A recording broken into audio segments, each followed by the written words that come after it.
نحمده ونصلي على رسوله الكريم اما بعد فإن خير الحديث كتاب الله وخير الهدي هدي محمد صلى الله عليه وسلم وشر الأمور محدثاتها وكل محدثة بدعة وكل بدعة ضلالة وكل ضلالة في النار صدق الله العظيم۔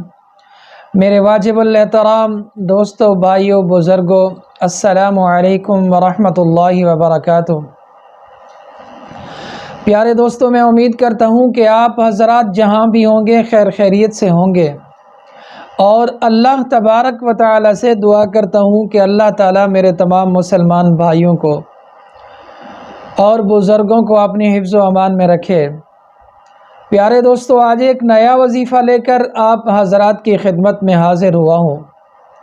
آج کا جو وظیفہ ہے ان حضرات کے لیے ہے جن کے ہاں اولاد نہیں ہے، جن کو اللہ تبارک و تعالی نے اولاد جیسی نعمت عطا نہیں کی۔ آج کا جو وظیفہ ہے ان میرے بھائیوں کے لیے، ان بہنوں کے لیے یہ خاص ہے جو اولاد جیسی نعمت سے محروم ہے۔ پیارے دوستو، آج کا عمل اللہ تبارک و تعالی کا ایک نام ہے جس کو آپ نے 313 مرتبہ پڑھنا ہے۔ ماہ رمضان کا یہ دوسرا روزہ ہے، آج آپ نے 5ویں روزے سے شروع کرنا ہے۔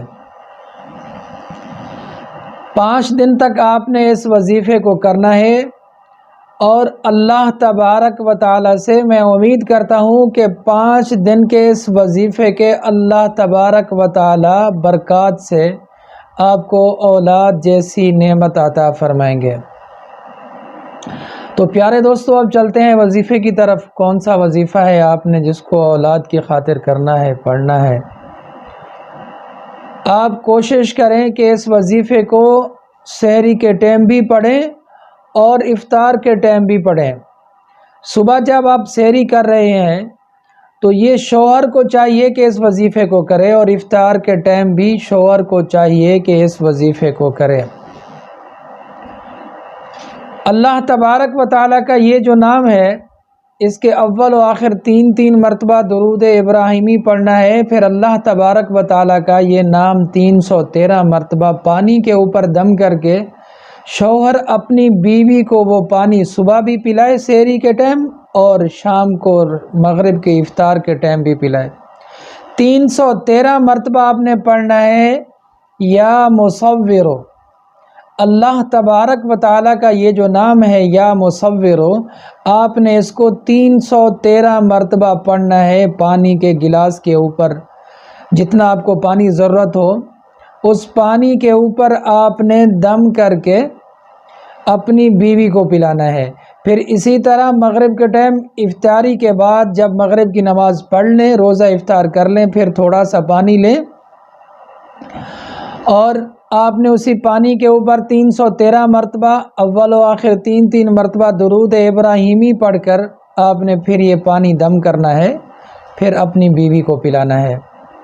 پیارے دوستو، یہ تھا آج کا وظیفہ۔ میں امید کرتا ہوں کہ آپ حضرات انشاءاللہ اس وظیفے کو ضرور کریں گے، اور اللہ تبارک و تعالی سے میری دعا ہے کہ جتنا مسلمان بے اولاد ہیں اللہ تعالیٰ ان تمام کو نیک صالح نرینہ اولاد عطا فرمائے۔ پیارے دوستو، کم سے کم یہ وظیفہ آپ نے 5 دن تک کرنا ہے، زیادہ سے زیادہ 21 دن ہے، پھر 11 دن ہے، پھر 7 دن ہے، کم سے کم 5 دن ہے۔ کم سے کم 5 دن تک آپ اس اللہ تبارک و تعالیٰ کے نام کا جو وظیفہ ہے آپ نے اس کو کرنا ہے۔ میں امید کرتا ہوں کہ اللہ تبارک و تعالیٰ میرے تمام مسلمان بھائیوں کی جتنا بھی پریشانیاں ہیں اللہ تعالیٰ دور فرمائے، اور اللہ تبارک و تعالیٰ سے میری دعا ہے کہ جتنا مسلمان اس دنیا سے رخصت ہو چکے ہیں اللہ تعالیٰ اس ماہ رمضان کے ذریعے سے، اللہ تعالیٰ اس ماہ رمضان کے صدقے اللہ تعالیٰ ان تمام کی مغفرت فرمائے۔ پیارے دوستو، اپنی دعاؤں میں یاد رکھنا۔ والسلام۔